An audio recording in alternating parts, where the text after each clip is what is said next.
In this simple video tutorial, I'm going to share with you how you can permanently delete your Spotify account.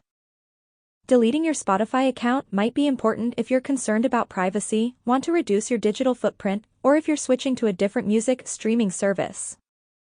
It's also a way to ensure that your personal information is no longer accessible through the platform. To do this, simply head into your Spotify. On your profile page, tap on your profile icon and head into your settings and privacy. Select this first option of account. Tap right here on click here to proceed by deleting your account and data. Wait for it to load. You will then scroll down and tap on continue to close your account. Select right here and still tap on continue to close your account. An email will get sent to you.